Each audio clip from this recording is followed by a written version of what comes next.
Hi. കഴിഞ്ഞ ദിവസം നമ്മൾ ആറ്റിറ്റ്യൂഡിൽ നിന്ന് ഒരു 10 ക്വസ്റ്റ്യൻസ് ഡിസ്കസ് ചെയ്തു. ഇന്നും നമ്മളൊരു 10 ക്വസ്റ്റ്യൻസും കൂടി ഡിസ്കസ് ചെയ്യും. പിന്നെ നമ്മൾ ബാക്കി വരുന്ന 20 ക്വസ്റ്റ്യൻസ് പിന്നെ പുറകെ നമ്മൾ ഡിസ്കസ് ചെയ്യുന്നതായിരിക്കും. ടോട്ടൽ 40 ക്വസ്റ്റ്യൻസാണ് അതിലുള്ളത്. നിങ്ങൾക്ക് എല്ലാവർക്കും വീഡിയോസ് ഒത്തിരി ഇഷ്ടപ്പെടുന്നെന്ന് അറിയിച്ചു. അതുപോലെ തന്നെ അത് പ്രയോജനപ്പെടുന്നെന്നും എനിക്ക് മനസ്സിലായി. അത് കാരണം കൊണ്ട് കുറച്ചും കൂടെ സമയമെടുത്ത് ഞാൻ നിങ്ങൾക്ക് വേണ്ടി ഈ ക്ലാസ് പ്രിപ്പയർ ചെയ്തിട്ടുണ്ട്. നിങ്ങൾക്ക് എല്ലാവർക്കും ഇത് 100% ഉപകാരപ്പെടുമെന്ന് എനിക്ക് അറിയാം. നമുക്ക് ക്വസ്റ്റ്യനിലോട്ട് പോകാം. എല്ലാവർക്കും ഇത് മനസ്സിലാക്കാൻ പറ്റണം എന്നുള്ള പ്രാർത്ഥനയോടാണ് ക്ലാസ് തുടങ്ങുന്നത്. തീർത്തും മനസ്സിലാക്കാൻ കഴിയാത്തവർ മുതൽ നന്നായിട്ട് മനസ്സിലാക്കാൻ കഴിയുന്നത് വരെ ഉള്ളവർക്കും ഇത് ഉപകാരപ്പെടണം. എല്ലാവർക്കും നല്ല ബുദ്ധിയുണ്ട് അല്ലേ? നമ്മളെക്കാളും ബുദ്ധി കൂടിയവരുമില്ല, നമ്മളെക്കാളും ബുദ്ധി കുറഞ്ഞവരുമില്ല. നമുക്ക് മനസ്സിലാക്കി എടുക്കുന്ന ഒരു സമയം അത് എല്ലാവർക്കും വ്യത്യസ്തമാണെന്നുള്ളതേ ഉള്ളൂ. അല്ലാതെ നമ്മളെല്ലാവരും ബുദ്ധിമാന്മാരാണ് കേട്ടോ. അപ്പോൾ നമുക്ക് ക്വസ്റ്റ്യനിലോട്ട് പോകാം. You are approaching an unmarked cross roads. നമ്മളെവിടെയാണ് നിൽക്കുന്നത്? അൺമാർക്ക്ഡ് ക്രോസ് റോഡ്സിലാണ് നിൽക്കുന്നത്. How should you deal with the junction? നമ്മൾ എങ്ങനെയാണ് ഈ ജംഗ്ഷനെ കൈകാര്യം ചെയ്യുന്നതെന്നാണ് ക്വസ്റ്റ്യൻ ചോദിച്ചിരിക്കുന്നത്. നമ്മൾ ഈ ക്വസ്റ്റ്യൻ ചോദിച്ച പാടെ നമ്മുടെ മനസ്സ് എവിടെ ചെന്നിരിക്കണം? അൺമാർക്ക്ഡ് ക്രോസ് റോഡിൽ ചെന്നിരിക്കണം. ഇതാണ് അൺമാർക്ക്ഡ് ക്രോസ് റോഡ്സ്. ഓക്കെ,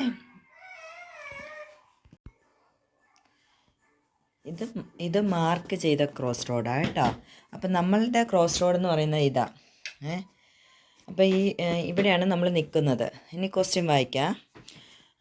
ഇപ്പോൾ ക്വസ്റ്റ്യൻ മനസ്സിലായല്ലോ സാഹചര്യം. അപ്പം നമുക്ക് ഓപ്ഷൻസ് വായിക്കാം. ഒന്നാമത്തെ ഓപ്ഷൻ പറഞ്ഞിരിക്കുന്നത് accelerate and keep to the middle. വേഗത കൂട്ടുക എന്നിട്ട് മധ്യത്തിൽ വയ്ക്കുക എന്നാണ് പറഞ്ഞിരിക്കുന്നത്. അത് നമ്മൾ ചെയ്യേണ്ട ആവശ്യമില്ല. കാരണം ജംഗ്ഷന് വരുമ്പോൾ നമ്മൾ എന്ത് ചെയ്യണം? സ്പീഡ് കുറയ്ക്കുകയാണ് ചെയ്യേണ്ടത്. മധ്യത്തിൽ വെക്കേണ്ട ആവശ്യമില്ല. അപ്പം നമ്മൾ എന്ത് ചെയ്യണം? അത് എടുത്തു കളയാം. അതിനുശേഷം slow down and keep to the right എന്ന് പറഞ്ഞിട്ടുണ്ട്. വേഗത കുറയ്ക്കുക, വലതുവശത്തേക്ക് വെക്കുക എന്ന്. നമ്മൾ ക്വസ്റ്റ്യൻ അത് വേഗത കുറയ്ക്കുക, വലതുവശത്തേക്ക് വെക്കുക എന്നുള്ളത് നല്ലതാണ്. പക്ഷേ ക്വസ്റ്റ്യനിൽ പറഞ്ഞിട്ടില്ല നമ്മൾ എങ്ങോട്ടാണ് പോകുന്നതെന്ന്. റൈറ്റിലോട്ട് ഇപ്പോൾ പോകുന്നുണ്ടെന്ന് ക്വസ്റ്റ്യൻ പറയുമായിരുന്നെങ്കിൽ ചിലപ്പോൾ ആ ഓപ്ഷൻ നമുക്ക് തിരഞ്ഞെടുക്കാമായിരുന്നു. ഇത് എങ്ങോട്ട് പോകണമെന്ന് ക്വസ്റ്റ്യൻ പറഞ്ഞിട്ടില്ല. അത് കാരണം കൊണ്ട് നമുക്ക് ആ ഓപ്ഷൻ കളയാം. ഇനി അടുത്തത് slow down and look both ways. അതായത് വേഗത കുറയ്ക്കുക, രണ്ട് വഴികളും നോക്കുക. അതാണ് എന്താ കറക്റ്റായിട്ടുള്ള ഓപ്ഷൻ. കാരണം നമ്മൾ വേഗത കുറയ്ക്കണം, വലതുവശവും നോക്കണം, ഇടതുവശവും നോക്കണം, എതിർവശവും നോക്കണം. നമ്മൾ റോഡ് നന്നായിട്ട് സ്കാൻ ചെയ്തിട്ട് മാത്രമേ നമ്മൾ അവിടെ നിന്ന് വണ്ടി എടുത്തുകൊണ്ട് പോകാവുള്ളൂ. അപ്പോൾ അതാണ് കറക്റ്റ് ഓപ്ഷൻ. എന്നാൽ തന്നെയും ഓപ്ഷൻ ഡി എന്തുകൊണ്ട് നമ്മൾ എലിമിനേറ്റ് ചെയ്യുന്നതെന്ന് നോക്കാം. Accelerate and look to the left. അതായത് വേഗത്തിലാക്കി ഇടതുവശത്തേക്ക് നോക്കുക. ഇടതുവശത്തേക്ക് മാത്രം നോക്കുന്നതുകൊണ്ട് കാര്യമില്ല, നമ്മൾ വലതുവശവും നോക്കണം, എതിർവശവും നോക്കണം. അപ്പം എല്ലാ വശങ്ങളും നോക്കിയിട്ട് വേണം നമ്മൾ വണ്ടി എടുക്കാൻ. അപ്പം നമ്മൾ നാലാമത്തെ എലിമിനേറ്റ് ചെയ്തു. അപ്പോൾ ഓപ്ഷൻ ഏതാ? Slow down and look both ways. അപ്പോൾ നമുക്ക് അടുത്ത ഇതിൻ്റെ ഒരു വിശദീകരണമാണ്. വേലികൾ, കുറ്റിക്കാടുകൾ, ഭിത്തികൾ, വലിയ വാഹനങ്ങൾ തുടങ്ങിയവയാൽ നിങ്ങളുടെ കാഴ്ച പരിമിതപ്പെടുമ്പോൾ പ്രത്യേകം ശ്രദ്ധിക്കുക. വേനൽക്കാലത്ത് ഈ ജംഗ്ഷനുകൾ കൈകാര്യം ചെയ്യുന്നത് കൂടുതൽ ബുദ്ധിമുട്ടായിരിക്കും. കാരണം വളരുന്ന സസ്യജാലങ്ങൾ നിങ്ങളുടെ കാഴ്ചയെ കൂടുതൽ മറച്ചേക്കാം. നമ്മൾ കണ്ട അൺമാർക്ക്ഡ് ക്രോസ് റോഡ്സിൽ ഇതില്ലെങ്കിലും അങ്ങനെയുള്ള ക്രോസ് റോഡ്സ് ഉണ്ട്. അത് കാരണം കൊണ്ട് നമ്മൾ എന്ത് ചെയ്യണം? വേഗത കുറച്ച് എല്ലായ്പ്പോഴും ജംഗ്ഷനിൽ വേഗത കുറച്ച് നമ്മൾ പോകണം കേട്ടോ. അപ്പോൾ അടുത്തത് question which colour follows the green signal at A puffin crossing? ഒരു പഫിൻ ക്രോസിങ്ങിൽ ഏത് നിറമാണ് പച്ച സിഗ്നലിന് പുറകെ വരുന്നത് അല്ലെങ്കിൽ പിന്തുടരുന്നത്? ഒന്നാമത്തെ ഓപ്ഷൻ പറഞ്ഞിരിക്കുന്നത് ഫ്ലാഷിംഗ് ആംബർ, മിന്നുന്ന ആംബർ അല്ല. മിന്നുന്ന ആംബർ എവിടെയാണുള്ളത്? പെലിക്കൻ ക്രോസിങ്ങിലാണുള്ളത്, പഫിൻ ക്രോസിങ്ങിലല്ല. അടുത്തത് സ്റ്റഡി റെഡ്, സ്ഥിരമായ ചുവപ്പ് ഉണ്ടാകുന്നത് പഫിൻ ക്രോസിങ്ങിൽ ആൾക്കാർ നടുക്ക് വരുമ്പോഴാണ്. അതായത് ക്രോസിങ്ങിലുണ്ടെങ്കിലാണ് റെഡ് സിഗ്നൽ കാണിക്കുന്നത്. അതുമല്ല, അതായത് ഗ്രീനിനെ ഫോളോ ചെയ്യുന്നത് റെഡ് സിഗ്നൽ അല്ല. അതിനുശേഷം പറഞ്ഞിരിക്കുന്നത് ഫ്ലാഷിംഗ് ഗ്രീൻ പറഞ്ഞിട്ടുണ്ട്, അതായത് മിന്നുന്ന പച്ച നിറം. അത് ഞാൻ കണ്ടിട്ടില്ല, അങ്ങനെ ഒരു ഓപ്ഷൻ നമുക്ക് എലിമിനേറ്റ് ചെയ്ത് കളയാം. മിന്നുന്ന പച്ച ഇല്ല. അടുത്തത് സ്റ്റഡി ആംബർ, സ്ഥിരമായ ആംബർ, അതാണ് ഇവിടെ വരുന്ന ഓപ്ഷൻ ഡി ആണ് കറക്റ്റ് ആൻസർ. ഓക്കെ, ഇനി പഫിൻ ക്രോസിങ്ങിനെ കുറിച്ച് നമുക്ക് നോക്കാം. പഫിൻ ക്രോസിങ്ങുകളിൽ ഇൻഫ്രാറെഡ് സെൻസറുകളുണ്ട്. ഓക്കെ, കാൽനട യാത്രക്കാർ ക്രോസ് ചെയ്യുന്നത് സെൻസറുകൾ കണ്ടെത്തുകയും ക്രോസ് ചെയ്ത് കഴിയുന്നത് വരെ റെഡ് ട്രാഫിക് സിഗ്നൽ കത്തിക്കിടക്കുകയും ചെയ്യുന്നു. പെലിക്കൻ ക്രോസിങ്ങിൽ ഉള്ളതുപോലെ മിന്നുന്ന ആംബർ ഘട്ടം ഇല്ലെന്നാണ് സെൻസറിൻ്റെ ഉപയോഗം അർത്ഥമാക്കുന്നത്. മനസ്സിലായല്ലോ? അടുത്ത question, you are travelling along A single track road. There is a passing place on your right. What should you do if you use a vehicle coming towards you? നിങ്ങളൊരു single track റോഡിലൂടെ ആണ് സഞ്ചരിക്കുന്നത്. നിങ്ങളുടെ വലതുവശത്ത് കടന്നു പോകുന്ന സ്ഥലമുണ്ട്. ഒരു വാഹനം നിങ്ങളുടെ നേരെ വരുന്നത് കണ്ടാൽ എന്ത് ചെയ്യണം? ഒന്നും മനസ്സിലായില്ല അല്ലേ? ഇനി നമുക്ക് നോക്കാം, അത് മനസ്സിലാക്കാം. ഇത് ഈ പറയപ്പെടുന്ന സ്ഥലത്തിനാണ്. ഇവിടെ ഒരു സൈഡിൽ ഇങ്ങനെ ശകല സ്ഥലം മാറ്റി ഇട്ടേക്കുന്നതിനാണ് പാസിംഗ് പ്ലേസ് എന്ന് പറയുന്നത്. ഓപ്പോസിറ്റ് ദ പാസിംഗ് പ്ലേസ് എന്ന് പറഞ്ഞാൽ അതിൻ്റെ മറുവശം. അപ്പം നമ്മൾ ഇതിലെ കൂടിയാണ് വരുന്നത്, ലെഫ്റ്റ് സൈഡിൽ കൂടെയാണ് ക്വസ്റ്റ്യൻ പറഞ്ഞിരിക്കുന്നത്, നമ്മൾ ഇതിലെ കൂടെയാണ് വരുന്നത്. അപ്പോൾ ഇവിടെ നിന്നൊരു വാഹനം വരുന്നുണ്ട്. അപ്പം നമ്മൾ എന്താണ് ചെയ്യേണ്ടതെന്നാണ് ക്വസ്റ്റ്യൻ ചോദിച്ചിരിക്കുന്നത് കേട്ടോ. ഒന്നാമത്തെ ഓപ്ഷൻ പറഞ്ഞിരിക്കുന്നത് move over into the verge, അതായത് അരികിലേക്ക് നീങ്ങുക എന്നാണ് പറഞ്ഞേക്കുന്നത്. ഒരിക്കലും നമ്മൾ റോഡിൻ്റെ അരികിലേക്ക് ഒതുക്കിക്കൊണ്ട് പോകരുത്. അവിടെ നമുക്കറിയാൻ മേലാത്ത അപകടങ്ങൾ ഒളിച്ചിരിക്കും. അത് കാരണം കൊണ്ട് അത് ആപത്താണ്, നമ്മൾ ചെയ്യാൻ പാടില്ല. അതുകൊണ്ട് ആ ഓപ്ഷൻ എടുത്ത് കളയാം. അടുത്തത് continue along the single track road. ഒരു മനുഷ്യൻ ഒരു വാഹനം കൊണ്ട് അവിടെ നിന്ന് വരുന്നു, നമ്മൾ വീണ്ടും ഇവിടെ നിന്ന് അയാൾക്ക് ഇട കൊടുക്കാതെ നമ്മൾ നിന്നിട്ടുണ്ടെങ്കിൽ അദ്ദേഹത്തിനും പോകാൻ പറ്റത്തില്ല, നമുക്കും പോകാൻ പറ്റാത്ത നടുക്ക് നിൽക്കും അല്ലേ? അത് കാരണം കൊണ്ട് ആ ഓപ്ഷൻ എടുത്ത് കളയുക. അപ്പം ഓപ്ഷൻ ബി പറയുന്നത് സിംഗിൾ ട്രാക്ക് റോഡിലൂടെ തുടരാനാണ് പറഞ്ഞേക്കുന്നത്, പക്ഷേ അത് ചെയ്യരുത്. അടുത്തത് ഓപ്ഷൻ സി പറഞ്ഞിരിക്കുന്നത് stop in the passing place. Stop in the passing place എന്ന് പറയുന്നത് നല്ല ഓപ്ഷനാണ്, പക്ഷേ ക്വസ്റ്റ്യൻ ശ്രദ്ധിച്ച് വായിച്ചാൽ നമുക്ക് മനസ്സിലാകും പാസിംഗ് പ്ലേസ് നമ്മുടെ എവിടെയായിട്ടാണുള്ളത്? റൈറ്റ് സൈഡിലാണുള്ളത്. നമ്മൾ ലെഫ്റ്റിലൊന്ന് നിന്ന് പോയി റൈറ്റിൽ ഒതുങ്ങേണ്ട ആവശ്യമില്ല. നമ്മൾ ഓപ്പോസിറ്റ് പാസിംഗ് പ്ലേസിൻ്റെ അവിടെ നിന്നാൽ മതി. ലെഫ്റ്റിൽ റൈറ്റിൽ നിന്ന് വരുന്ന വാഹനം പാസിംഗ് പ്ലേസിൽ കയറിക്കോളും. ഇനി ലെഫ്റ്റ് സൈഡിലായിരുന്നു നമ്മുടെ പാസിംഗ് പ്ലേസ് എങ്കിൽ നമുക്ക് ലെഫ്റ്റിലോട്ട് കയറി നിൽക്കാമായിരുന്നു. പക്ഷെ നമ്മുടെ സൈഡിലല്ല പാസിംഗ് പ്ലേസ്. അത് കാരണം കൊണ്ട് നമ്മൾ ഓപ്പോസിറ്റ് പാസിംഗ് പ്ലേസിൻ്റെ അവിടെ ഒതുങ്ങി നിൽക്കുക. ഓക്കെ, അപ്പോൾ അടുത്ത ഓപ്ഷൻ സിയുടെ മലയാളം എന്ന് പറയുന്നത് കടന്നു പോകുന്ന സ്ഥലത്ത് നിർത്തുക, അതായത് പാസിംഗ് പ്ലേസിൽ നിർത്തുകയാണ് പറഞ്ഞിരിക്കുന്നത്. അത് കഴിഞ്ഞിട്ട് ഓപ്ഷൻ ഡി പറഞ്ഞിരിക്കുന്നത് wait opposite the passing place. അതാണ് കറക്റ്റ് ആൻസർ. കടന്നു പോകുന്ന സ്ഥലത്തിന് എതിർവശത്ത് കാത്തിരിക്കുക. മനസ്സിലായല്ലോ അല്ലേ? അപ്പം നമുക്ക് ഇവരുടെ വിശദീകരണം വായിക്കാം. ഒറ്റയടി പാതയിൽ എതിരെ വരുന്ന വാഹനങ്ങളെ കണ്ടുമുട്ടുമ്പോൾ അവരെ കടന്നു പോകാൻ അനുവദിക്കണം. നിങ്ങളുടെ ഇടതുവശത്തുള്ള ഒരു പാസിംഗ് പ്ലേസിലോട്ട് നിങ്ങൾ ഒതുക്കി കൊടുക്കണം. അല്ലെങ്കിൽ നിങ്ങളുടെ വലതുവശത്തുള്ള പാസിംഗ് പ്ലേസിൻ്റെ എതിർവശത്ത് കാത്തിരിക്കുക. മറിഞ്ഞിരിക്കുന്ന അപകടങ്ങൾ ഉണ്ടാകാൻ ഇടയുള്ളതിനാൽ അരികിലേക്ക് നീങ്ങരുത്. മനസ്സിലായില്ലേ? ഇനി അടുത്ത ക്വസ്റ്റ്യൻ പോകാം. നമുക്ക് ക്വസ്റ്റ്യൻ വായിക്കാം. When should you leave a 2 second gap between your vehicle and the one in front. എപ്പോഴാണ് നിങ്ങളുടെ വാഹനത്തിനും മുന്നിലുള്ള വാഹനത്തിനും ഇടയിൽ 2 സെക്കൻഡ് വിടവ് നൽകേണ്ടത്? ക്വസ്റ്റ്യൻ മനസ്സിലായല്ലോ. ഇനി 2 സെക്കൻഡ് ഗ്യാപ്പ് എന്നുള്ളത് നമുക്കറിയാം, ഡ്രൈ ആയിട്ട് കിടക്കുമ്പോൾ, അതായത് ഉണങ്ങി കിടക്കുമ്പോഴാണ് നമ്മൾ 2 സെക്കൻഡ് റൂൾ ഉപയോഗിക്കുന്നത്. മഴ പെയ്ത് കിടക്കുമ്പോൾ അവിടെ ചോദിച്ചിട്ടുണ്ട് വെൻ ഇറ്റ്സ് റെയിനിങ് എന്ന് പറഞ്ഞിട്ടുണ്ട്. മഴ പെയ്യുമ്പോൾ നമ്മൾ ഉപയോഗിക്കുന്നത് 4 സെക്കൻഡാണ്. വെൻ ഇറ്റ്സ് ഐസി, മഞ്ഞ് പെയ്ത് കിടക്കുമ്പോൾ അപ്പോൾ നമ്മൾ ഉപയോഗിക്കുന്നത് 10 സെക്കൻഡ് റൂളാണ്. അപ്പോൾ ഇവിടെ നമ്മൾ ഡ്രൈ ആയിട്ട് കിടക്കുമ്പോഴാണ് 2 സെക്കൻഡ് റൂള് ഉപയോഗിക്കുന്നത്. ഇനി ഇങ്ങനെ പറഞ്ഞാൽ നിങ്ങൾക്ക് മനസ്സിലാകത്തില്ല, ഞാനത് മനസ്സിലാക്കി തരാം. ആദ്യമേ ഇത് വായിക്കാം. നല്ല അവസ്ഥയിൽ, അതായത് നല്ല ഇൻ ഗുഡ് കണ്ടീഷൻ, നിങ്ങളുടെ വാഹനവും മുന്നിലുള്ള വാഹനവും തമ്മിലുള്ള ദൂരം പരിശോധിക്കാൻ 2 സെക്കൻഡ് റൂൾ ഉപയോഗിക്കാം. നമ്മുടെ മുമ്പിൽ പോകുന്ന വാഹനവും നമ്മളും തമ്മിൽ എത്ര ഡിസ്റ്റൻസിലാണ് പോകുന്നതെന്ന് മനസ്സിലാക്കാൻ വേണ്ടിയാണ് ഈ 2 സെക്കൻഡ് റൂള് ഉപയോഗിക്കുന്നത്. വേഗത്തിലുള്ള ട്രാഫിക്കുള്ള റോഡുകളിലാണ് ഈ സാങ്കേതികവിദ്യ പ്രവർത്തിക്കുന്നത്. ഒരു പാലം, അല്ലെങ്കിൽ റോഡ് സൈൻ, അല്ലെങ്കിൽ മരം, അങ്ങനെയുള്ള ഒരു നിശ്ചിത വസ്തു തിരഞ്ഞെടുക്കുക. അതായത് അവിടെ നിന്ന് പെട്ടെന്ന് മാറിപ്പോകാത്ത സാധനം എന്തോ അടയാളമായിട്ട് നമ്മൾ എടുക്കുക. മുന്നിലുള്ള വാഹനം ആ വസ്തുവിനെ മറികടക്കുമ്പോൾ ആ വാഹനം നമ്മളിപ്പോൾ അടയാളപ്പെടുത്തിയ ആ വസ്തുവിൽ നിന്ന് മാറിയ ശേഷം നമ്മൾ സ്വയം പറയണം ഫുൾ ബ്രേക്സ് എന്ന്. നമ്മൾ ഫുൾ ബ്രേക്സ് ഇത് പറഞ്ഞു തീരുന്നതിന് മുമ്പ് നിങ്ങൾ വസ്തുവിലെത്തിയാൽ നിങ്ങൾ വളരെ അടുത്താണ്. അതായത് നമ്മൾ പറഞ്ഞു തീരുന്നതിന് മുമ്പ് തന്നെ നമ്മൾ ആ വസ്തുവിൻ്റെ അവിടെ എത്തിയിട്ടുണ്ടെങ്കിൽ നമ്മൾ 2 സെക്കൻഡ് റൂളല്ല ഫോളോ ചെയ്യുന്നത്. നമ്മൾ എന്ത് ചെയ്യണം? കുറച്ചും കൂടെ സ്പീഡ് കുറച്ചും കൂടെ ബാക്കിലോട്ട് പോകണം. മനസ്സിലായില്ലേ? അല്ല, നമ്മൾ പറഞ്ഞ് തീർന്ന് കുറച്ച് ശകലം കഴിഞ്ഞാൽ നമ്മൾ അവിടെ എത്തുന്നെങ്കിൽ ഒരു സെക്കൻഡ് കൂടെ കഴിഞ്ഞാൽ നമ്മൾ അവിടെ എത്തുന്നെങ്കിൽ നമ്മൾ മാക്സിമം നല്ല ഒരു ഗ്യാപ്പ് ഇട്ട് തന്നെയാണ് പോകുന്നത്. നമ്മൾ പറഞ്ഞ് ഫുൾ ബ്രേക്സ് എന്ന് പറയുമ്പോൾ തന്നെ ആ പോസ്റ്റിൽ എത്തിയിട്ടുണ്ടെങ്കിൽ നമ്മൾ കൃത്യസമയത്താണ് കൃത്യ ഡിസ്റ്റൻസ് ഇട്ടാണ് നമ്മൾ പോകുന്നത്. ഇനി ഒന്നും കൂടെ മനസ്സിലാകാനായിട്ട് ഞാനൊരു പടം കാണിക്കാം. നമ്മൾ ഇത് കണ്ടോ, ഇത് റോഡ് സൈൻ പോസ്റ്റ്, ഇത് സൈൻ പോസ്റ്റാണ്.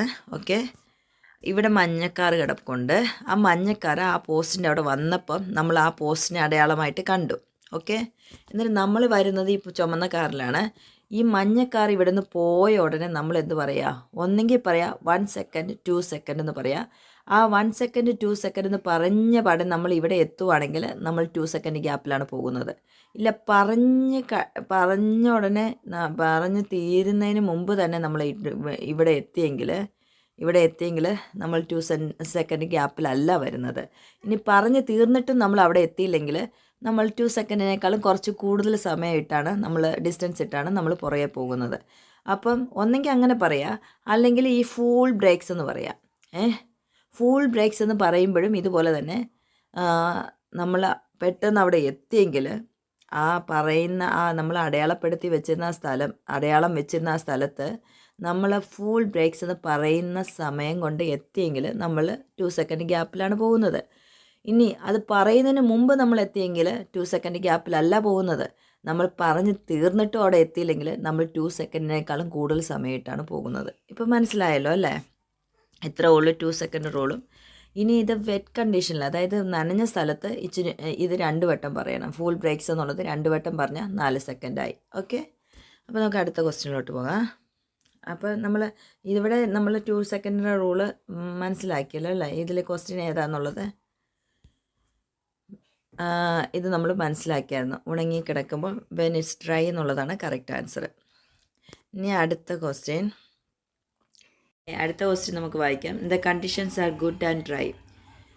When should you use in the 2 second rule? അതായത് സാഹചര്യങ്ങൾ നല്ലതും ഉണങ്ങിയതുമാണ്. എപ്പോഴാണ് നിങ്ങൾ 2 സെക്കൻഡ് നിയമം ഉപയോഗിക്കേണ്ടതെന്നാണ് ക്വസ്റ്റ്യൻ ചോദിച്ചിരിക്കുന്നത്. അപ്പോൾ നമുക്ക് അറിയാം അല്ലേ എന്തുകൊണ്ടാണ് ഉപയോഗിക്കേണ്ടത്? നമ്മൾ കഴിഞ്ഞ ക്വസ്റ്റ്യൻ നന്നായിട്ട് പഠിച്ചു. ഇനി ക്വസ്റ്റ്യൻ എങ്ങനെ വന്നാലും നമ്മൾ 2 സെക്കൻഡ് റൂൾ എവിടെ ഉപയോഗിക്കേണ്ടതെന്ന് നമുക്ക് നന്നായിട്ട് ഉറപ്പുണ്ട് അല്ലേ? അപ്പോൾ നമുക്ക് ഓപ്ഷൻ നോക്കാം. ഒന്നാമത്തെ ഓപ്ഷൻ പറഞ്ഞിരിക്കുന്നത് before restarting the engine after it has stalled എന്ന് പറഞ്ഞിരിക്കുന്നത്. എൻജിൻ നിലച്ചതിന് ശേഷം പുനരാരംഭിക്കുന്നതിന് മുമ്പെന്നാണ് പറഞ്ഞിരിക്കുന്നത് ഒന്നാമത്തെ ഓപ്ഷൻ. രണ്ടാമത്തെ ഓപ്ഷൻ പറഞ്ഞിരിക്കുന്നത് before using the mirrors signal മാനോവർ routine എന്നാണ് പറഞ്ഞിരിക്കുന്നത്. അതായത് കണ്ണാടി സിഗ്നൽ മാനോവർ എന്ന് പറഞ്ഞാൽ അതിൻ്റെ താഴെ ഞാൻ എഴുതിയിട്ടുണ്ട് വിദഗ്ധമായി അല്ലെങ്കിൽ ശ്രദ്ധയോടെ നീങ്ങുക. നമുക്ക് വണ്ടി ഓടിക്കുന്ന ഒരു പ്രത്യേകമായിട്ടുള്ള ഒരു കഴിവിനെ പറയുന്നതാണ് കേട്ടോ. എന്ന പതിവ് ഉപയോഗിക്കുന്നതിന് മുമ്പെന്നാണ് അവിടെ പറഞ്ഞിരിക്കുന്നത്. പക്ഷേ ഈ കണ്ണാടിയൊക്കെ ശരിയാക്കി വെക്കേണ്ടത് നമ്മൾ വേണ്ടിയല്ല 2 സെക്കൻഡ് റൂൾ ഉപയോഗിക്കുന്നത് നമുക്കറിയാം. അതുകൊണ്ടാണ് നമുക്ക് അതിനെ എടുത്ത് മാറ്റാം. അടുത്തത് when traffic lights change to green. Traffic ലൈറ്റുകൾ പച്ചയിലേക്ക് മാറുമ്പോൾ ഒരു ബന്ധവും ഇല്ല. ഇനി അടുത്തത് ഓപ്ഷൻ ഡി പറഞ്ഞിരിക്കുന്നത് when checking your gap from the vehicle in front. മുന്നിലുള്ള വാഹനത്തിൽ നിന്ന് നിങ്ങളുടെ വിടവ് പരിശോധിക്കുമ്പോൾ. അതിനാണ് നമ്മൾ ഉപയോഗിക്കുന്നത് അല്ലേ. അപ്പം അത് ഇങ്ങോട്ട് തിരിച്ച് ചോദിച്ചാലും അങ്ങോട്ട് തിരിച്ച് ചോദിച്ചാലും നമ്മൾ കറക്റ്റ് ആൻസർ എഴുതണം കേട്ടോ. ഇനി അടുത്തത് ഓപ്ഷൻ പറഞ്ഞിരിക്കുന്നത് അടുത്ത question, on a road where trams operate which vehicle will be most at risk from the tram rails. ട്രാമുകൾ പ്രവർത്തിക്കുന്ന റോഡിൽ ട്രാം റെയിലുകളിൽ നിന്ന് ഏറ്റവും കൂടുതൽ അപകട സാധ്യതയുള്ള വാഹനങ്ങൾ ഏതാണ്? ഒന്നാമത്തെ ഓപ്ഷൻ പറഞ്ഞിരിക്കുന്ന ബസ്സസ്, രണ്ടാമത്തെ ഓപ്ഷൻ പറഞ്ഞിരിക്കുന്ന കാർസ്, മൂന്നാമത്തെ ഓപ്ഷൻ പറഞ്ഞിരിക്കുന്ന സൈക്കിൾസ്, നാലാമത്തത് ലോറീസ്. സൈക്കിൾസ് ആണ്, കാരണം നമ്മൾ ട്രാംസ് ഓൾറെഡി കണ്ടതല്ലേ. അതിന് പ്രത്യേകമായിട്ട് ഇരുമ്പ് കൊണ്ട് പാളങ്ങൾ നിർമ്മിച്ചിട്ടുണ്ട്. ആ പാളത്തിൻ്റെ ഇടയിൽ നമ്മുടെ സൈക്കിളിൻ്റെ ടയറുകൾ പോകാൻ സാധ്യതയുണ്ട്. അപ്പം വിശദീകരണം വായിക്കാം. ഒരു സൈക്കിളിൻ്റെ ഇടുങ്ങിയ ചക്രങ്ങൾ ട്രാം പാളങ്ങളിൽ കുടുങ്ങിയേക്കാം. ഇത് സൈക്കിൾ യാത്രികൻ പെട്ടെന്ന് നിർത്തുകയോ ആടി ഉലയുകയോ അല്ലെങ്കിൽ ബാലൻസ് പൂർണ്ണമായി നഷ്ടപ്പെടുകയോ ചെയ്യും. ട്രാം ലൈനുകൾ വഴുവഴുപ്പുള്ളതാണ്. ഇത് ഒരു സൈക്കിൾ യാത്രികനെ തെന്നി വീഴാൻ ഇടയാക്കും. അതാണ് കാരണം. അപ്പം അതിൻ്റെ അർത്ഥം മനസ്സിലായല്ലോ. ഇനി അടുത്ത ക്വസ്റ്റ്യൻ പോകാം. ഇനി അടുത്ത ക്വസ്റ്റ്യൻ വായിക്കാം. You are approaching a red light at a puffin crossing. നമ്മൾ എവിടെയാണ് വരുന്നത്? നിങ്ങളൊരു പഫിംഗ് ക്രോസിങ്ങിൽ ചുവന്ന ലൈറ്റിനെ സമീപിക്കുകയാണ്. When will the red light, അതായത് അതിന് മുമ്പ് ഒരു സെൻറ്റൻസും കൂടെ ഉണ്ട്. Pedestrians are on the crossing. കാൽനട യാത്രക്കാർ ക്രോസിങ്ങിലുണ്ട്. അത് പ്രധാനപ്പെട്ട കാര്യമാണ് കേട്ടോ. ചുവന്ന ലൈറ്റ് എപ്പോൾ മാറും? കാൽനട യാത്രക്കാർ പഫിംഗ് ക്രോസിങ്ങിലുണ്ടെങ്കിൽ അത് ചുവന്ന ലൈറ്റ് എപ്പോഴാണ് മാറുന്നത്? കാൽനട യാത്രക്കാർ ക്രോസിങ്ങിൽ നിന്ന് പോയതിനു ശേഷം കേട്ടോ. അപ്പോൾ നമുക്ക് ഓപ്ഷൻ അതിൽ എന്ത് നല്ലതുണ്ടോ നോക്കാം. ഒന്നാമത്തെ ഓപ്ഷൻ പറഞ്ഞിരിക്കുന്നത് when the pedestrians have clear the crossing, അതായത് കാൽനട യാത്രക്കാർ ക്രോസിങ്ങിൽ നിന്ന് നീങ്ങിയതിന് ശേഷം. അതാണ് കറക്റ്റ് ഓപ്ഷൻ. താഴത്തെയും കൂടെ വായിച്ചിട്ട് പോകാം. When you start to edge forward onto the crossing, നിങ്ങൾ മുന്നോട്ട് ക്രോസിങ്ങിലേക്ക് പോകാൻ തുടങ്ങുമ്പോൾ. അല്ല, when the pedestrians push the button on the far side of the crossing, അതായത് രണ്ട് സൈഡിലും ബട്ടൺ ഉണ്ടാവില്ലേ, പുഷ് ബട്ടൺ ഉണ്ടാവില്ലേ. അപ്പോൾ കാൽനട യാത്രക്കാർ ക്രോസിങ്ങിൻ്റെ എതിർവശത്തുള്ള ബട്ടൺ അമർത്തുമ്പോൾ. അപ്പോഴല്ല. അപ്പം അപ്പോഴാണ് മാറുന്നതെങ്കിലും ബട്ടൺ അമർത്തത്തില്ല ആരും. കാൽനട യാത്രക്കാർ ക്രോസ് ചെയ്ത് അങ്ങ് പോകത്തേ ഉള്ളൂ. എതിർവശത്തെ ബട്ടണൊന്നും അമർത്താറില്ല. അവർ ക്രോസിങ്ങിൽ നിന്ന് മാറിക്കഴിയുമ്പോൾ റെഡ് ലൈറ്റ് മാറും. Okay. When A driver from the option D ആണ് വായിക്കുന്നത്. When A driver from the opposite direction reaches the crossing, എതിർ ദിശയിൽ നിന്നുള്ള ഒരു ഡ്രൈവർ ക്രോസിങ്ങിൽ എത്തുമ്പോൾ. അപ്പോഴും അല്ല അല്ലേ. അപ്പോൾ നമുക്കത് നന്നായിട്ട് അറിയാവുന്നതുകൊണ്ട് കറക്റ്റായിട്ട് നമുക്ക് ആൻസറിൽ എത്തിപ്പെടാൻ പറ്റും. ഇതാണ് pedestrians user friendly intelligent crossing എന്നാണ് പഫിംഗ് ക്രോസിങ്ങിൻ്റെ ഫുൾ നെയിം കേട്ടോ. അപ്പം പെഡസ്ട്രിയൻസിൻ്റെ അത് മഞ്ഞ കളറിൽ ഞാൻ അടയാളപ്പെടുത്തിയിരിക്കുന്ന എന്താണ്, അങ്ങനെയാണ് പഫിംഗ് ക്രോസിങ്സ് എന്ന് വന്നിരിക്കുന്നത്. അപ്പം പെലിക്കൻ ക്രോസിങ്ങും പഫിംഗ് ക്രോസിങ്ങും മാറിപ്പോകാതിരിക്കാൻ വേണ്ടി നിങ്ങൾ ഈ ഫുൾ നെയിം പഠിച്ചു വെച്ചാൽ ഇത് അങ്ങോട്ടും ഇങ്ങോട്ടും തിരിഞ്ഞു പോകത്തില്ല. കാൽനട യാത്രക്കാർക്ക് കാർ സുരക്ഷിത സ്ഥാനത്ത് എത്തിയെന്ന് സെൻസർ സ്വയമേവേ കണ്ടെത്തും. പച്ച ലൈറ്റ് തെളിയുന്നത് വരെ ഡ്രൈവ് ചെയ്യരുത്. ഓക്കെ. അടുത്തത് question, what should you do if a vehicle pulls out in front of you at a junction. Okay. ഒരു ജംഗ്ഷനിൽ ഒരു വാഹനം നിങ്ങളുടെ മുന്നിലോട്ട് വന്നാൽ നിങ്ങൾ എന്ത് ചെയ്യണം? അതായത് നമ്മൾ ജംഗ്ഷനിലാണ്, നമ്മുടെ മുമ്പിൽ ഒരു വാഹനം കൊണ്ടുവന്നാൽ നമ്മൾ എന്ത് ചെയ്യണം എന്നാണ് ചോദിച്ചിരിക്കുന്നത് ക്വസ്റ്റ്യൻ. ഒന്നാമത്തെ ഓപ്ഷൻ പറഞ്ഞിരിക്കുന്നത് spare past it and sound your horn. അതിൻ്റെ അർത്ഥം പറഞ്ഞാൽ സ്പെയർ പാസ്റ്റ് എന്ന് പറഞ്ഞാൽ വഴി മാറിയിട്ട് എന്നിട്ട് ഹോൺ അടിക്കുകയാണ്. പക്ഷേ അത്ര സൗമ്യമായിട്ട് വഴി മാറുമൊന്നുമല്ല നമ്മൾ ചെയ്യുന്നത്. നമ്മുടെ മുന്നിലോട്ട് ജംഗ്ഷനിൽ നിന്ന് ഒരു വണ്ടി വരുവാണെങ്കിൽ നമ്മൾ പെട്ടെന്ന് അതിനെ വെട്ടിച്ച് പോകുക എന്നുള്ളൊരു അർത്ഥമാണ് അവിടെ വരുന്നത് കേട്ടോ. എന്നിട്ട് നിങ്ങളുടെ ഹോൺ മുഴക്കുക. അതല്ല, നമ്മൾ അങ്ങനെ ചെയ്യരുത്. അങ്ങനെ ഒക്കെ അത് നല്ലൊരു ആറ്റിറ്റ്യൂഡല്ല. ഇനി അടുത്തത് എന്താ പറഞ്ഞേക്കുന്നത്? അടുത്തത് slow down and be ready to stop. അതാണ് നല്ല ആറ്റിറ്റ്യൂഡ്. വേഗത കുറയ്ക്കുക, എന്നിട്ട് നിർത്താൻ തയ്യാറാകുക. അങ്ങനെയാകുമ്പോൾ ഒരു അപകടം നമുക്ക് ഒഴിവാക്കാം. ഇനി അടുത്തത് ഓപ്ഷൻ സി പറഞ്ഞിരിക്കുന്നത് flash your headlight and drive up close behind. അതായത് നിങ്ങളുടെ ഹെഡ്ലൈറ്റുകളുടെ ഫ്ലാഷ് ചെയ്തതിന് ശേഷം അതിന് തൊട്ട് പുറകിൽ വണ്ടി ഓടിക്കാനാണ് പറഞ്ഞിരിക്കുന്നത്. അങ്ങനെ ചെയ്യരുത്. നമ്മളിപ്പോൾ പറഞ്ഞതേ ഉള്ളൂ അല്ലേ, 2 സെക്കൻഡ് ഗ്യാപ്പ് ഇട്ടാണ് നമ്മൾ ഓടിക്കേണ്ടത്. ഓരോ സ്ഥലത്തിനും ഓരോരോ റൂളുണ്ട് അല്ലേ, അങ്ങനെ വണ്ടി ഓടിക്കണമെന്നാണ് പറഞ്ഞത്. അപ്പോൾ നമ്മൾ തൊട്ട് പുറകിൽ വണ്ടി ഓടിക്കാൻ പാടില്ല. അടുത്തത് ഓപ്ഷൻ ഡി പറഞ്ഞിരിക്കുന്നത് ആക്സിലറേറ്റ് പാസ്റ്റ് ഇറ്റ് ഇമ്മീഡിയറ്റ്ലി, അതായത് ഉടൻ തന്നെ അത് മറികടക്കുക അല്ലെങ്കിൽ ഓവർടേക്ക് ചെയ്ത് പോകാനായിട്ട് നോക്കുക എന്ന്. അതെല്ലാം നമുക്ക് നല്ല ആറ്റിറ്റ്യൂഡല്ല, അതും അപകടത്തിന് കാരണമാക്കും. അതുകൊണ്ട് ഓപ്ഷൻ ബി ആണ് ഇതിലെ കറക്റ്റ് ആൻസർ. ഇനി അടുത്ത ക്വസ്റ്റ്യൻ വായിക്കാം. You are approaching a zebra crossing. നമ്മൾ സീബ്ര ക്രോസിങ്ങിൻ്റെ അടുത്തോട്ട് വരികയാണ്. What should you do if pedestrians are waiting to cross? കാൽനട യാത്രക്കാർ കടന്നു പോകാൻ കാത്തിരിക്കുകയാണെങ്കിൽ നിങ്ങൾ എന്ത് ചെയ്യണമെന്നാണ് ക്വസ്റ്റ്യൻ ചോദിച്ചിരിക്കുന്നത്. ഒന്നാമത്തെ ഓപ്ഷൻ പറഞ്ഞിരിക്കുന്നത് slow down and prepare to stop എന്ന് പറഞ്ഞിട്ടുണ്ട്. അത് നല്ല ആൻസറാണ് അല്ലേ. സീബ്ര ക്രോസിങ്ങിൻ്റെ അവിടെ നമ്മൾ വളരെ പതുക്കെ വേണം പോകാനായിട്ട്. അഥവാ കാൽനട യാത്രക്കാരുണ്ടെങ്കിൽ നമ്മൾ സ്റ്റോപ്പ് ചെയ്ത് കൊടുക്കുക. ഇനി അടുത്ത ഓപ്ഷൻസും കൂടി നമുക്ക് വായിക്കാം. Give way to older and infirm people only.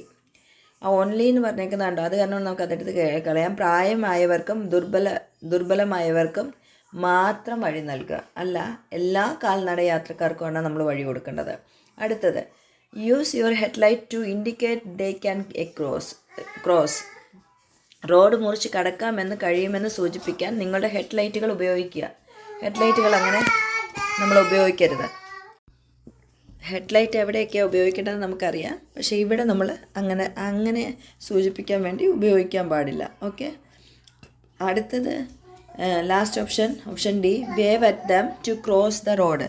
അതായത് റോഡ് മുറിച്ച് കടക്കാൻ അവർക്ക് നേരെ കൈ വീശുക എന്നാണ് പറഞ്ഞിരിക്കുന്നത്. കൈ വീശുമ്പോൾ അതും അപകടത്തിന് കാരണമാകും. നമ്മൾ കൈ വീശും, എതിരെ വരുന്ന ആര് കണ്ടു കാണത്തില്ല, ഡ്രൈവർ കണ്ടു കാണത്തില്ല, അതും അപകടത്തിന് കാരണമാക്കും. ഓക്കെ, വിശദീകരണം. നിങ്ങളൊരു സീബ്ര ക്രോസിങ്ങിനെ സമീപിക്കുമ്പോൾ റോഡ് മുറിച്ച് കടക്കാൻ കാത്തിരിക്കുന്ന യാത്രക്കാരെ നിങ്ങൾ കാണുകയാണെങ്കിൽ വേഗത കുറച്ച് നിർത്താൻ തയ്യാറെടുക്കുക.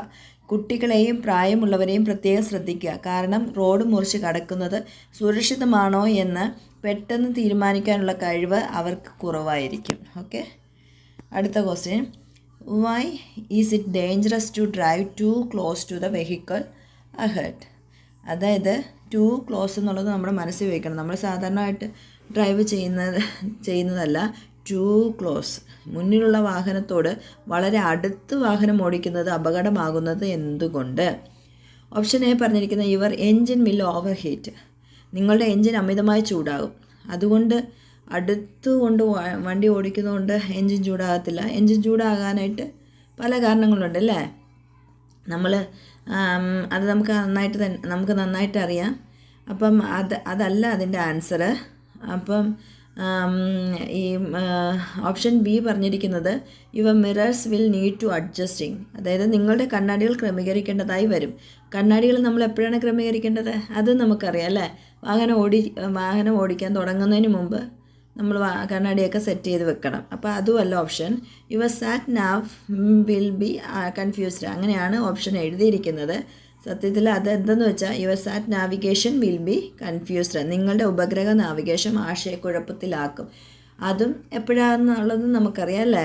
നമ്മളിപ്പം ഗൂഗിൾ മാപ്പൊക്കെ വെക്കുമ്പോൾ അത് കൺഫ്യൂസ് ആകെ പോകുന്നത് ഒന്നെങ്കിൽ നമ്മുടെ ഫോണിൻ്റെ നെറ്റ് ഇല്ലാതെ ആകുമ്പോഴോ അല്ലെങ്കിൽ വെതറിൻ്റെ ചേഞ്ച്, അങ്ങനെ പല കാരണങ്ങളുണ്ട്. പക്ഷേ നമ്മൾ ഒരു വണ്ടിയുടെ അടുത്ത് സഞ്ചരിക്കുന്നത് കൊണ്ട് അതിന് വല്ല മാറ്റവും സംഭവിക്കുമോ? ഒന്നും സംഭവിക്കത്തില്ല.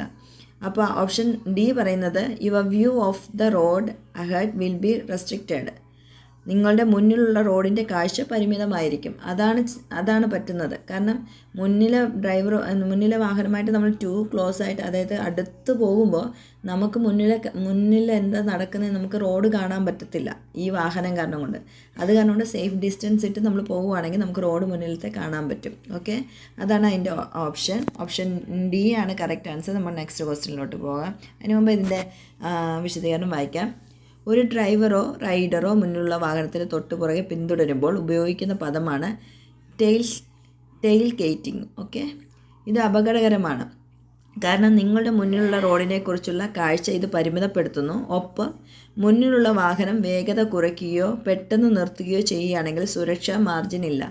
ടെയിൽ ഗേറ്റിംഗ് പലപ്പോഴും റിയർ എൻഡ് കൂട്ടിയിടികളുടെ, അതായത് ഒന്നിന് പുറകെ ഒന്നായിട്ട് മുട്ടുന്നതിന്, അല്ലെങ്കിൽ ഒന്നിലധികം പൈൽസ് അപ്സ് എന്ന് പറഞ്ഞാൽ നിരവധി വാഹനങ്ങൾ പരസ്പരം കൂട്ടിയിടിക്കുന്ന ഒരു റോഡ് ട്രാഫിക് അപകടമാണ് പൈലാപ്പ് എന്ന് പറയുന്നത് കേട്ടോ.